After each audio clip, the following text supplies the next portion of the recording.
Majorsøen. Og Majorsøen, den ligger jo meget tæt på Milano Malpensa lufthavnen. Hvis I ser på kortet her, så er den røde firkant, det er Milano Malpensa lufthavn, og så søen, som I ser ud til venstre, den store, det er Majorsøen.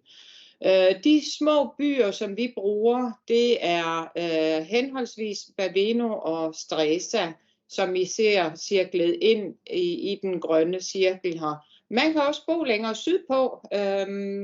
I byen Arona, der findes også nogle hoteller.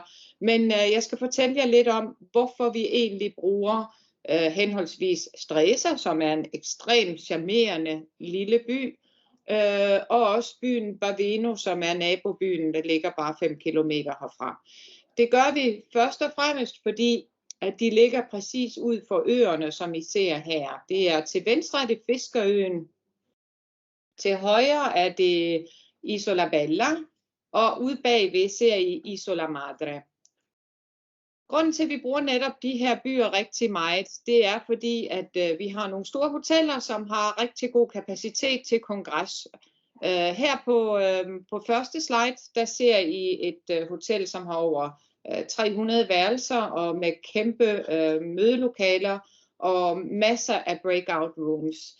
Det er i klassisk moderne stil, og selvfølgelig når man slår dørene op og skal have coffee break, jamen så står man direkte ned til søen. Vi har også hoteller, som er lidt mere over i den antikke, charmerende, romantiske stil, som I kan se her på billedet.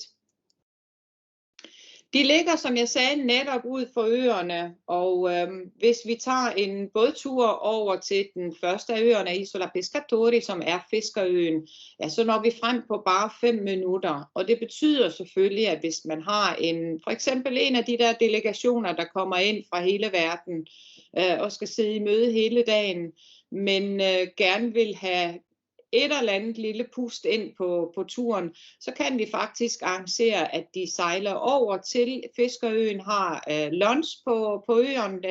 Øen er fyldt med små restauranter, og så kan de tage tilbage og fortsætte deres møde. Det kan de nå på en time, og der føler de selvfølgelig, at de har været ude på en tur, selvom de bare har faktisk været ude på frokost. Det er en ø, som stadigvæk er beboet af fiskere, og som sagt er også en charmerende ø, bare for en tur rundt på øen, en hyggetur, hvis man ikke netop sidder i møde, som jeg sagde. Den anden af øerne, det er Isola Bella, den smukke ø. Den har et stort villa, som tilhører Borromeo-familien, som I kan se bagerst på øen her, og så har de den her fantastiske have, som man kan komme ind og se. Skal man ind se haven, går man igennem paladset og kommer op til haven. I haven er det faktisk mulighed for os at privatisere til en aperitif. Det eneste er, at de har ikke nogen plan B i tilfælde af dårligt vejr. Vi har masser af bådture, og de her øer, som jeg snakker om nu her, dem tager man selvfølgelig også en udflugt til, hvis man har lyst til det, en halvdags tur, og det gør vi som regel i privatbåde. Man kan også benytte de lokale rutebåde rundt på søen. Skal man have en tur ud til de her, så kan vi selvfølgelig også servere prosecco ombord, som mange af grupperne de vælger. Der findes også udflugter, heldags udflugter, hvor man for eksempel tager båden helt op til den nordlige del af Majorsøen, som ligger i Schweiz. Her stiger man så om til et panoramatog, og panoramatoget kører igennem Schweiz igennem de 100 dale. En fantastisk flot tur. Så kommer man frem til byen Domodossola og tager et almindeligt tog eller også en bus tilbage til byerne igen til hotellet. Orta er en anden utrolig charmerende by. Det er en middelalderby, som I kan se, og den ligger også ned til en lille sø, som hedder Orta. Ofte så kører vi faktisk over på den anden side af søen og sejler over forbi Orta, øen, San Giulio øen og over til Orta by. En anden udflugt, som vi ofte lægger ind, eller i forbindelse med en transfer, det er at komme hos Gufanti. Gufanti, det er den lokale osteproduktion, og her kommer vi igennem ostelagerne. Kommer man om formiddagen, kan man se selve produktionen, men selvfølgelig kommer vi ind og smager på de forskellige oste. En anden ting, som ligger tæt ved lufthavnen, og som fint kan lægges ind på en transfer, det er et besøg ind på Alfa Romeo Museet. Meget spændende, det var her, hvor Alfa Romeo havde deres fabrik i sin tid, og her kommer man igennem de forskellige niveauer, hvor man kan se bilerne fra forskellige årstal. Vældig populært er det selvfølgelig at tage på en vingård. Ofte når vi har flyankomst fra Danmark, så hedder det kl. 10:20, 10:30 om formiddagen, og kører vi grupperne direkte frem til hotellerne, så er værelserne som regel ikke klar endnu. Og det begynder så med en lidt negativ start, fordi folk de står og vil gerne ind og tjekke ind på værelserne. Så derfor lægger vi oftest en tur ind på en vingård, hvor man har en frokost, for eksempel som vingården herinde. Det går nok en norsk gruppe, vi havde, hvor de sidder på gaden hele vejen igennem byen her. Og når de har fået deres frokost og skal videre frem til hotellet, ja, så er humøret som regel godt, og værelserne er klar, når vi kommer frem til hotellerne. Udflugt ind til Milano er selvfølgelig også populært. Skulle man have for eksempel en gruppe, som sidder i møde og har ledsager med, så kan vi for eksempel også arrangere togbilletter. Der er en togstation både i Baveno og i Stresa, og så tager man toget frem til Milano by i stedet for at skal have bus. Lidt lettere at kalkulere en pris enkeltvis per person, når vi ikke skal benytte en stor bus, men enkelt billetter til tog. Lidt af de aktiviteter, som vi har i området, selvfølgelig op på trekkingture i landskabet, i bjergene, eller cykling langs med søen, og her benytter vi både almindelige cykler, og vi bruger også e-bikes, sådan at alle kommer lidt på samme niveau, når man skal ud på en cykeltur. Vi har en stor adventure park, som man kan bruge til teambuildings. Er der nogen, der skal ud på noget af det lidt mere ekstreme, så har vi også downhill biking op fra Motaronebjerget. Eller hvad med at tage op på den her bane, hvor der i øvrigt er en fantastisk udsigt ned over søen, op fra Alpiland. Vi har ganske tæt på Majorsøen også mulighed for at tage både på canyoning, eller også ud på Via Ferrata, som vi ser her.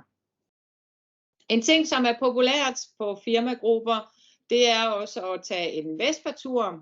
Turen går som regel hen over Motaronebjerget, hvor man har en fantastisk udsigt, og her holder vi et stop til lidt billeder. Og så tager vi ned til Ortasøen for en is eller en cappuccino, eller hvad man har lyst til. Selvfølgelig ingen øl eller vin, fordi vi skal ud og køre.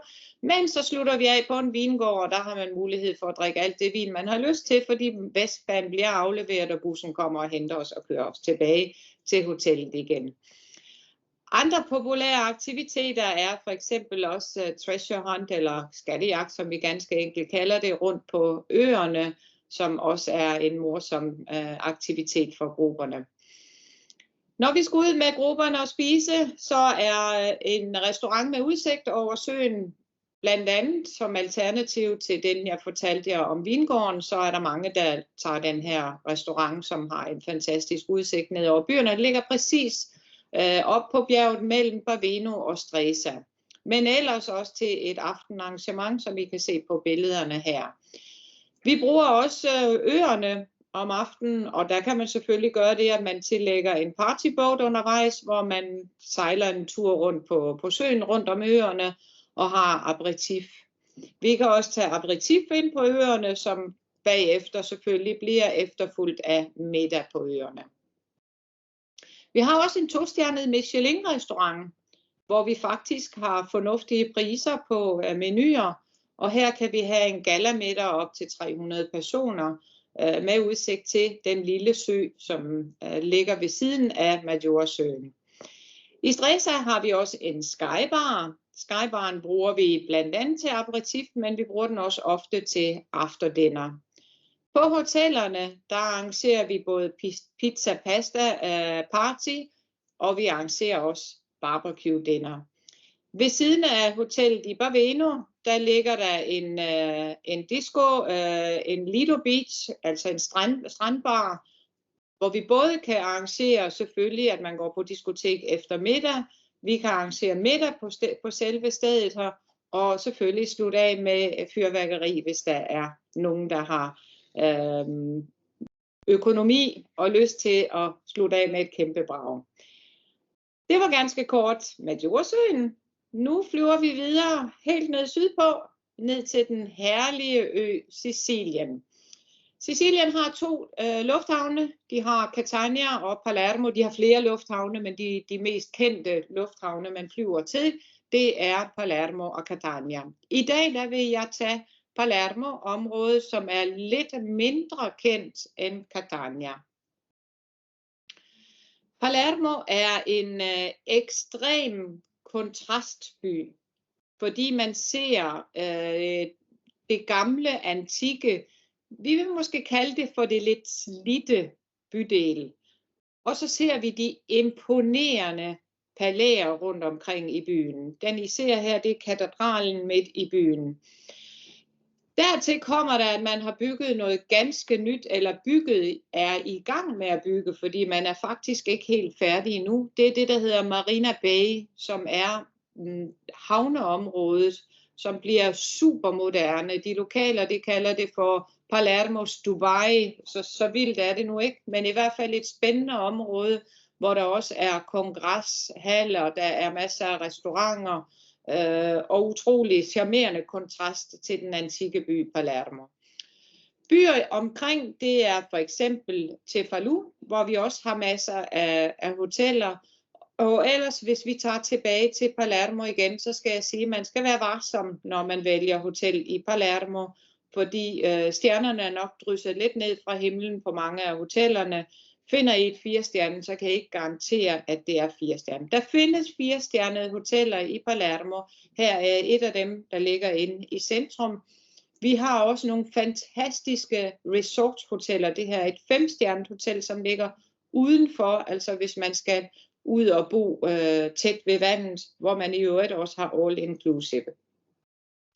Inde i byen, der skal man selvfølgelig på opdagelse, og her har vi været rundt i det, der hedder en Appencalicino, de her små trehjulede, og dem har vi mulighed for at arrangere sightseeing op til 50 personer ad gangen.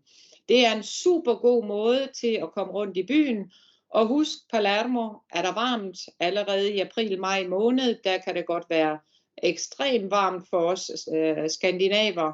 Så det er herligt at blive bragt rundt i de her små Appencalicino for at komme rundt i byen på bare 1 time og få set hele byen. Her har vi lidt fra Palermo, den gamle bydel, men det vi gør meget af, når vi kører rundt, det er selvfølgelig street and art og street food. Vi kombinerer sightseeing selvfølgelig med de antikke monumenter. Vi kombinerer det med street food, og selvfølgelig også street art, som I ser her. Fordi mad, når man kommer til Sicilien, det kommer man ikke udenom. Det er fantastisk mad, og der er både noget for øjnene og også noget for munden. Det er en helt specielt kunstart, man har hernede. Det er farverigt, det er spændende, og der er masser af fantastiske souvenirs at komme og tage med hjem fra Sicilien. Udflugter i båd er selvfølgelig et must, når man kommer herned. Der findes bådture både ud mod Cefalù-kysten og også om mod naturparken til den anden side. Andre sjove, fantastiske aktiviteter, det er at tage en tur op i naturparken i en buggy car, som I kan se her. Selvfølgelig sjov at køre i. Man kan vælte lidt frem og tilbage på de her grusveje, som vi kører igennem. Vi kører igennem nogle landskaber, hvor vi har masser af produktion af forskellige frugtarter, som I kan se, min kollega står med nederst i venstre hjørne. Vi kommer ind et sted, hvor vi får frisk lavet ricotta, og som I kan se på det sidste billede, så får vi faktisk udsigt til templerne. Tilbage til byen igen og se på, hvad vi kan lave om aftenen. Vi har et diskotek, Calesa, som ligger helt ned til vandet, hvor man kan arrangere middag, og så kan man fortsætte direkte til deres diskotek efter middagen. Vi har nogle locations, som man kan leje ind. Det her, det er prinsens villa inde i byen, og er vi heldige, at han er hjemme, så kommer han faktisk gerne og hilser på os. Vi har nogle af de nedlagte tunlager, som ligger helt ud til vandet, som man også kan privatisere til et arrangement. Eller hvis ikke man har lyst til at privatisere, så findes der faktisk også nogle fantastiske muligheder. Her i Mondello er det en af de gamle badeanstalter, som det hed, hvor vi faktisk kan sidde ude på terrassen og nyde vandet. Har man et større event, så har vi nogle helt fantastiske location, som det I ser her. Det er et antikt slot, og de har muligheden for at lave sceneskift, som er helt fantastisk. Her, hvis I ser selve gården efter det runde tårn, det er her, man kommer ind og får aperitif og har udsigt ned over vandet. Når I så ser til venstre ude i billedet, det er et område, som man ikke ser, når man kommer ind. Men her bliver der sat op med de kalder det for de arabiske haver, og der bliver der sat op med aperitif undervejs. Det vil sige, når man er færdig med, ikke aperitif, der bliver sat op med forretter. Det vil sige, når man er færdig med aperitifen i den første gård, så bliver der budt ind til den næste afdeling, hvor der står en masse buffeter, og man bevæger sig rundt i de arabiske haver. Her kan I se det lidt mere, når det bliver mørkt. Og når man er færdig med det, hvis I lægger mærke til bag ved borgen, og så står der et kæmpe stort træ. Der kommer vi til det tredje sted på den her location, hvor der er dækket op til selve middagen, og man så sætter sig ned og får serveret. Her kan vi selvfølgelig krydre selve arrangementet med forskellige events eller forskellige underholdning, og en af de, der er mest efterspurgt hernede, det er selvfølgelig noget i stil af The Godfather. Og her er min kollega, som er stillet op med nogle af de lokale, der har arrangeret et Godfather-event hernede. Det var en tur fra nord til syd.